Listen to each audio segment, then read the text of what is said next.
Bonjour et bienvenue pour ce cours numéro 3. On va d'abord commencer par la correction des exercices.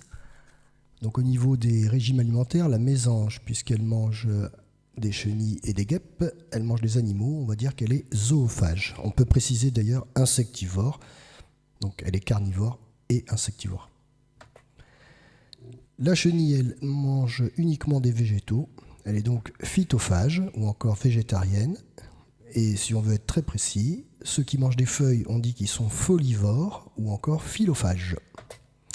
Et enfin le rouge-gorge, puisqu'il mange à la fois des animaux et des végétaux, on dira qu'il est omnivore. Pour les chaînes alimentaires, il y avait deux possibilités à chaque fois, puisque la guêpe intervient dans deux chaînes alimentaires d'après le document. Donc voici les deux premières chaînes. Et pour la chenille, également deux chaînes possibles.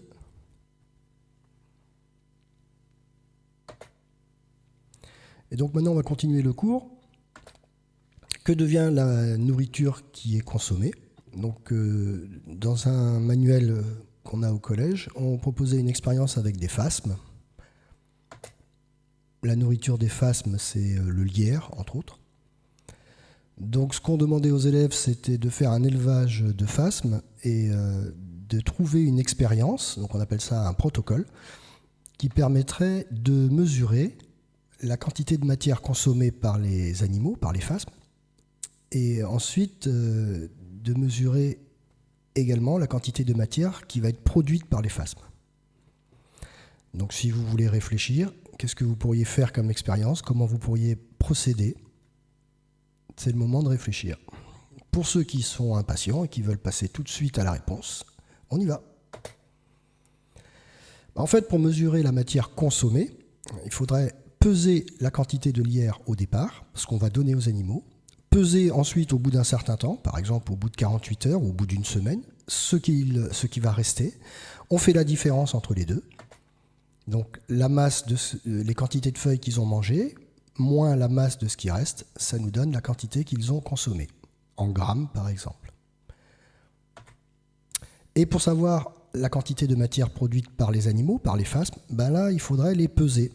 Et là, pour peser des phasmes, ça risque d'être rigolo. Donc ça tombe bien qu'on soit confiné, comme ça on ne fera pas l'expérience. Dans le même manuel, on proposait également une analyse des constituants des feuilles de lierre et des phasmes. Donc vous avez ici deux lignes où on vous donne la composition de ce qu'il y a dans 100 grammes de feuilles et en dessous dans 100 grammes de phasmes. Alors si vous regardez les chiffres, effectivement, vous allez trouver que c'est différent. 72 grammes d'eau, c'est pas pareil que 62,5 grammes d'eau, je suis d'accord. Il n'empêche que les valeurs restent à peu près les mêmes. Donc les valeurs sont assez proches. Donc, cette étude suggère que les constituants prélevés par le phasme dans sa nourriture, c'est-à-dire l'eau, les sels minéraux, les glucides, les lipides, les protéines, eh bien en fait, le phasme les a intégrés dans ses propres cellules, il les a transformés en constituants de phasme. Donc les glucides qu'il y avait dans le lierre sont devenus des glucides de phasme, pareil pour les lipides, les protéines, etc. Attention, petite remarque, en fait, tout ce que le phasme va manger ne va pas être transformé en matière de phasme, en matière organique. S'il mange par exemple 2 grammes de lierre, eh bien, il ne va pas construire 2 grammes de phasme.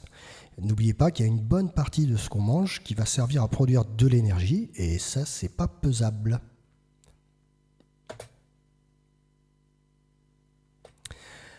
En conclusion, donc, ce qu'il faut retenir et ce qu'il faut noter dans le cahier, la matière organique consommée, c'est-à-dire la nourriture, qu'elle soit d'origine animale ou végétale, est transformée en matière organique animale, c'est-à-dire en cellules. Cette transformation n'est que partielle, car une bonne partie de la matière consommée permet de produire l'énergie nécessaire au fonctionnement des organes.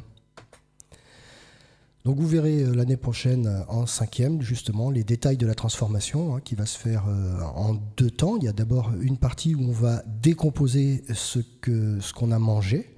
Donc on va extraire les nutriments de la nourriture, les glucides, lipides, protéines, etc. Et ensuite, à l'intérieur du corps, on va assimiler ces nutriments, c'est-à-dire qu'on va les réorganiser, on va reconstruire de la nouvelle matière, notre propre matière. Fin de la première partie, une pause et je vous propose ensuite le cours 3 bis.